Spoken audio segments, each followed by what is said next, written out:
Chapter 17 looks at corporation losses. Now, there's quite a lot of information in this chapter, but to be honest, for principles of tax, you just need to have a basics for this year. So this is a topic area that's, like some of the others we've looked at, rotates in and out the syllabus because we don't have time to sort of cover absolutely everything. We're just looking at the basics of how to deal with a corporation tax loss. So I'm just going to focus on the bits that are examinable. The other information will be useful when you, well, if you decide to move on and do some advanced tax in the future, as you can use it as a reference point. Okay, so when a company makes a loss, they've got a number of options of what they can do.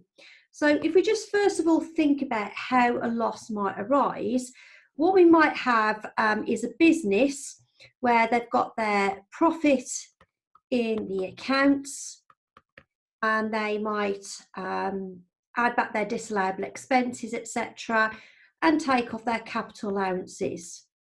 And it results in a negative figure. So we've looked at capital allowances quite a lot.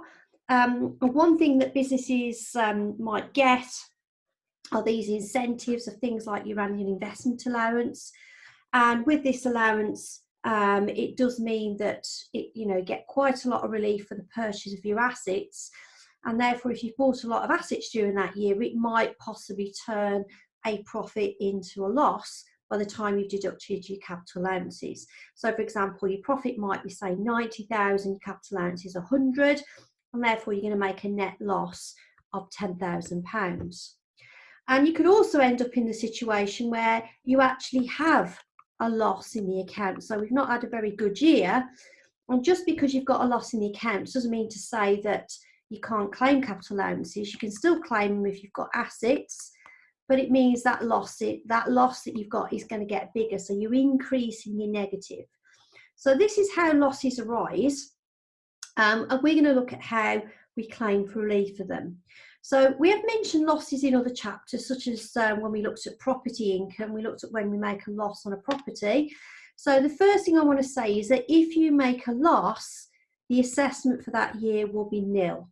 So you won't pay any tax. You would obviously fill in your tax return to declare your loss, and then you will have to decide how you're going to claim relief. All right, so no tax to pay, and you will claim loss relief.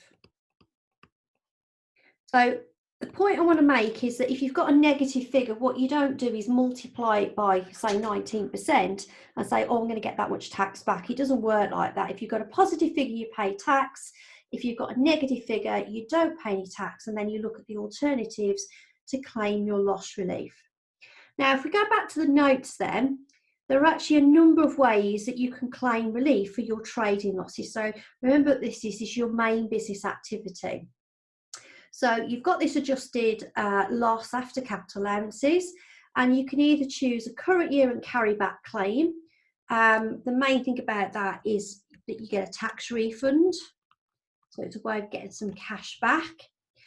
The most common way is to carry the loss forward. And we've seen this before when we've done things like, say, capital losses, where they have to be relieved against future capital gains. We've also seen it in property income, where we carry property losses forward against property profits. But remember, we can only do this if we are still trading.